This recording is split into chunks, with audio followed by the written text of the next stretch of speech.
this most confidential knowledge and realization, knowing which you shall be relieved of all miseries of material existence.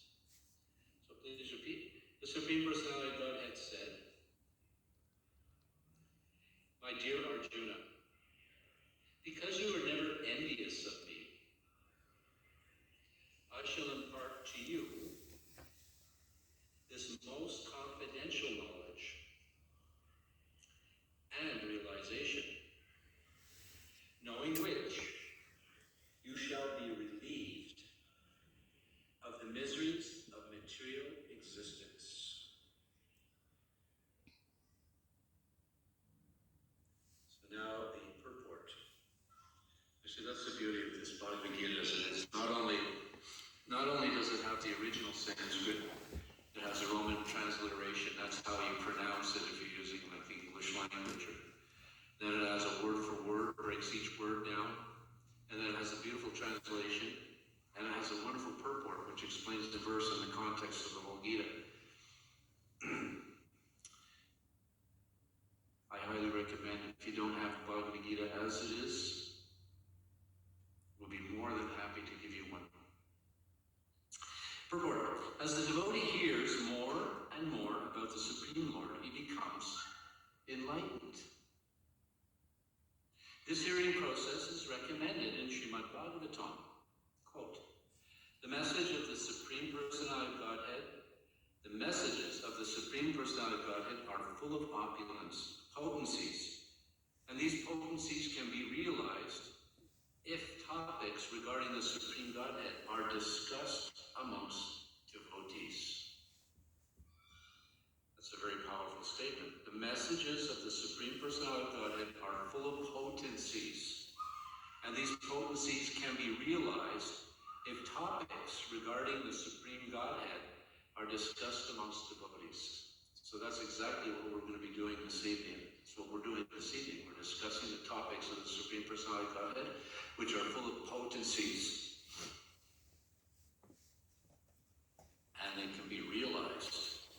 This cannot be achieved by the association of mental speculators or academic scholars, for it is realized knowledge.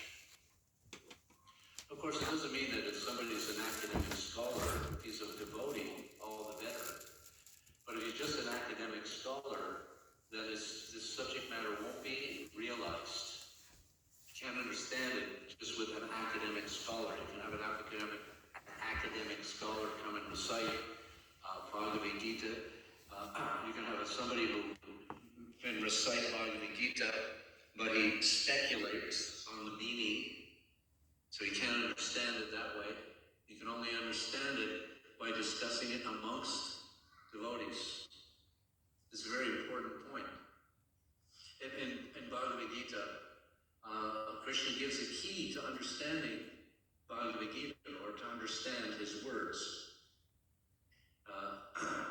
Bhakti Mama Vijanati. He says that only by devotion to him can it be understood, because there's no other way to understand him.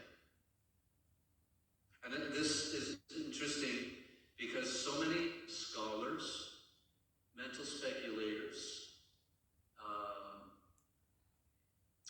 other, you could say, academics, they translate Bhagavad Gita, but they always miss the meaning of Bhagavad Gita because they're not devotees of Krishna. That's the key. And I always make this point, perhaps you have heard me mention this before, it's basic psychology. God is a person, not a person like you and me. He's a supreme person. He has a spiritual body. We also have spiritual bodies, by the way, but it's covered by a material case. And we have a tendency to identify with the material case. Therefore, we don't actually understand our actual spiritual body. What kind of body, spiritual body, what kind of relationship we have with Krishna based on our spiritual form, because we're identifying with the temporary material form. But Krishna, even though he has a form, describes what he looks like. Krishna is on the altar. He's just there in the centerpiece, holding a flute. This is Krishna. This is what he looks like. He has lotus eyes. reddish lips, like a bimba fruit. But his body is not material, and it's not stone either. For someone who looks at the deity, oh, it's just a stone, it's just some kind of a figure, but it's not. Krishna and Krishna's form, in the form of the deity, is not different than Krishna. But if we approach the deity of Krishna, or the Murti is a term that's often used. Some people say statue. Statue is not really a good word because statue means something inanimate. But even if you use the term statue and think, oh, that's just a statue, that's just stone or metal or wood, depending on what particular material it's made of, it's not really Krishna, then Krishna will not reveal himself as such. But if you approach and you see that this is actually Krishna, and you act in that manner, and treat Krishna on the altar as the Supreme Personality of Godhead, Krishna will reveal himself. And there are many, many instances, historical instances, both many in India and even in the West, where Krishna has indicated that he's not just stone. If one thinks the deity to be made of stone, or thinks a spiritual master an ordinary person, or thinks that a Vaishnava, a devotee of Krishna, comes from a particular country or a particular caste, he said he has a hellish mentality. It's not the proper mentality. But one thinks that that's actually Krishna. And if we treat him as Krishna, Krishna will reveal himself. Krishna will talk to you. Krishna will walk with you. There is evidence of these things happening. I don't need to go into a particular. I'll go into one, for instance. In South India, there's a place called the Dubi. There's Krishna on the altar. And one young, well, no, not necessarily young, but one devotee, Krishna, he was coming from a lower caste, but he was a devotee of Krishna, and he had a lot of devotion. And he wanted to go into the temple and offer prayers, specifically bhajan prayers, devotional songs to Krishna. But the authorities of the temple, seeing the external appearance, that he's a low class, he's not allowed to go in the temple. We don't want him to go in the temple. He's not qualified to go in the temple. Sometimes his mentality is there. Even today, many temples, they only allow a certain demographic people to go into the temple to take darshan of the deities. I know many of you know about this. So, because he was a genuine devotee with a lot of bhakti, a lot of devotion in his heart, he said, okay, Krishna, this is what's happening, and nothing happens without the will of Krishna. I'll accept it. So they went outside, behind the temple, and he started to offer beautiful prayers, beautiful bhajans, singing beautiful prayers, in glorification of the Lord Krishna. And then what happened? Lord, on the altar, supposedly a stone statue, was so moved by the devotion of this particular devotee, unfortunately I don't remember the name, that he actually turned around to hear better, because if your ears are facing one way, of course Krishna, he can hear with any of his senses are interchangeable. He can hear with his eyes, he can hear with his skin, he can hear with his nose, he can hear, but nonetheless, he turned around so he could hear and see where those beautiful bhajans were coming from. But the devotee that was singing these beautiful bhajans, he was sitting outside. So there was a wall between him and the deity inside. But nonetheless, Krishna turned. And when the authorities of the temple, they saw this, what did they do? They didn't take Krishna and turn him back around, or they didn't sing beautiful to try Krishna to turn this way again. Because once the deity is installed, this is Krishna's house. This is Krishna's throne. Once he's on the throne, you don't take him off the throne. You leave him on the throne. You leave him in place. Unless you give him a better place, a better temple, better palace. Then you can move Krishna. Sometimes you have to move Krishna for certain circumstances. But generally, once it's installed, you don't move him. So because he had turned around to hear the authorities in the temple that, well, we can't do anything. So now people can't have darshan. They can't see. They go in and they see the back of Krishna, which is not really appropriate. So what did they do? They made a window. They made a window. So you go to that window and you look in the window and you can see Krishna through that window. And to make sure that people would go to the window, they would put what is called a gopuram. You know what a gopuram is? It's like they make it look like the entrance. And you go to that temple today, it's in Udupi, South India. The primary deity is Krishna. He's holding a rope and a stick. And you go, you take darshan. That's one of many, many examples. So you can actually go there, and you'll hear about that story. It's not some fiction. It's actually fact. And of course, there's examples of how the deity walks, the deity talks. And I mentioned even our own Madana Mohan, Radha Madana Mohan. His bodily form changes. You can actually see the expression on his face change. But if you're coming and thinking, oh, it's just some stone, you won't even notice. But if you have devotion and you see, oh, that's Krishna. Even the Murti of Srila Prabhupada, if you treat it that it's just some statue, Prabhupada's actually there in his Murti form. He is actually there. And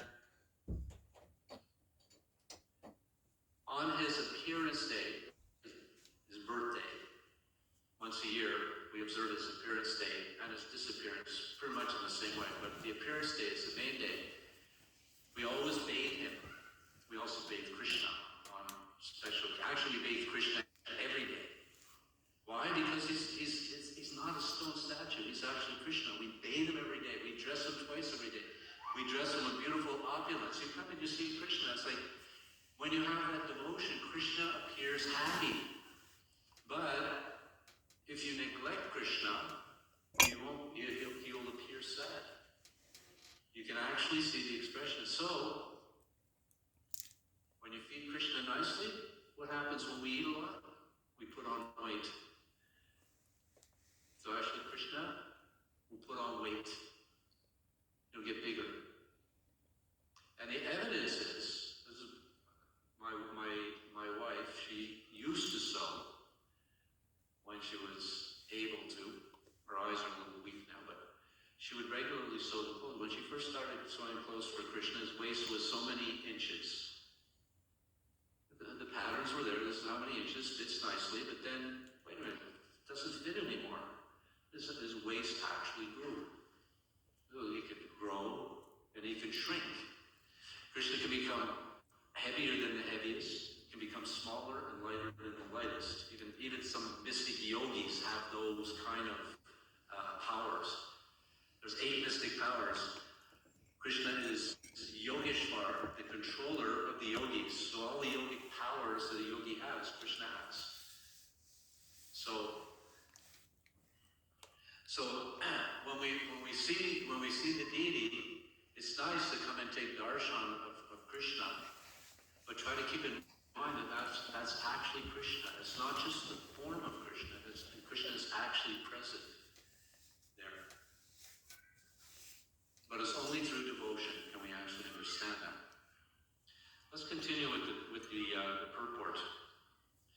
The devotees, that's us, right? We're all devotees, are constantly engaged in the Supreme Lord's service.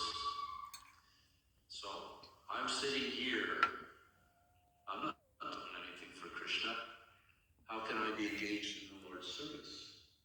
Well, if you're offering your ear to hear about the Supreme Lord, that's when you're engaged in Krishna's service. If you're chanting Krishna's name, you're engaged in Krishna's service. And there's many other ways in which you can engage in Lord's service. Some practical means, cleaning Krishna's temple, cleaning Krishna's grounds. So much service is available. Krishna's unlimited, so naturally his service is unlimited. But we may not have the eyes or the ability to see what service is available. And if we don't, we can always ask one of the authorities, is there any service that I can do? Or maybe we'll see something that needs to be done. I noticed the bell at the entrance. It's a little bit, tarnished. Maybe I should one day get a cloth and get some brass polish the bell. Make Krishna's the bell that we announce. Actually, the reason the bell is there is that when one enters the temple, one should ring the bell to announce this is Krishna's house. You don't just walk into somebody's house, but to speak of the house of the Supreme Personality of Godhead. So the bell is there to, and then you ring the bell and you come in. Now, there's a certain etiquette also. If there's like a class going on like now, and somebody walks into the temple and just out of mechanical attitude rings the bell real loud to say, Krishna, I'm here, it's not really appropriate because it's a distraction for Krishna's devotees. What's the most dear thing to Krishna? The most dear thing to Krishna are, anyone? More dear than himself, his devotees. Krishna cares more for his devotees than even for himself. In the Bhagwat Purana, there's a shloka that says, if one thinks that he's my devotee, he's not really my devotee. But if one thinks that he's a devotee of my devotee, of my devotee, of my devotee, that is my real devotee. So we think we're devotees of Krishna. Well, I'm guilty of that. I like to think that I'm Krishna's devotee. But how am I Krishna's devotee? I'm Krishna's devotee through the authority. In most people's cases, is Srila Prabhupada. Or some of Srila Prabhupada departed, some of his qualified advanced disciples are his devotees. They're in special position. But other devotees are temple authorities. We have, sitting right here is Nanda Gopal, temple authority. So many devotees have been coming for quite some time that know service, engage in service, and know Krishna. The temple president, he's a representative. He knows what service might be available. Temple president, different temple persons, and we can inquire: is there some service that we can do? Because Supreme Lord service, the devotees are constantly engaged in the Supreme Lord service. Chanting the holy name, Hare Krishna, Japa, Kirtan, this is Krishna's service. Eating prasad, believe it or not. Isn't that a nice service?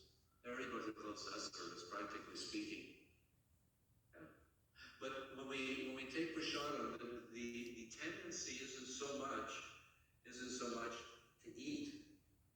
Yes, that's the action that we're doing. But really what we're doing is we're honoring prasad. Because prashadam, for those of you, I think everybody knows what prashadam. Prashadam is what's offered to Krishna.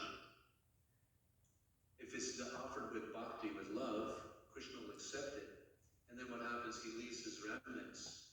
And that is known as prashadam, or his mercy. And taking Krishna's mercy in the form of food that we eat is devotional service. You can eat your way, Prabhupada once said, you can eat your way back to Godhead. But Krishna also, of course, most of us know that there's a certain diet that Krishna likes. It's not just anything that you offer in the form of food. There's certain things things that Krishna does not necessarily like, but he does tell us what he likes, and we can see in more detail what he likes in advanced scriptures, like the Srimad Bhagavatam in the 10th canto. Bhagavad Gita is Krishna's speaking, is Krishna's words. Bhagavad Gita is one chapter in the great epic called the Mahabharata. But in the Srimad Bhagavatam, which is a graduate study or postgraduate study of Bhagavad Gita, it talks about Krishna. We hear about Krishna. It's not so much Krishna's talking. Of course, Krishna is also talking, but we hear more about Krishna. So in the Bhagavad Gita, his diet is recommended. He says what his diet is. You know, I like patram pushpam palam toyam. Right? If one offers bhakti with devotion, not just offer, but with devotion, then I will accept it. And what is it? Fruits, flour, cauliflower, water, like that. He accepts it. So basically a vegetarian diet. But in the advanced scriptures, like Srimad Bhagavatam, Krishna is more specific. There's more details what Krishna likes. Right? Who knows? Somebody just say, I know many of you know, something that Krishna really likes. He's even named after it. You have to say it loudly because, yeah, butter. Krishna likes butter. Two things to please Krishna when you're making something. We call it the two B's. Butter, Krishna likes butter, and bhakti, devotion. It's the devotion that he said, Krishna doesn't need anything. He owns everything. Everything comes from him. Sarvakara, he's the cause of all causes. Everything's going on by his grace, by his will.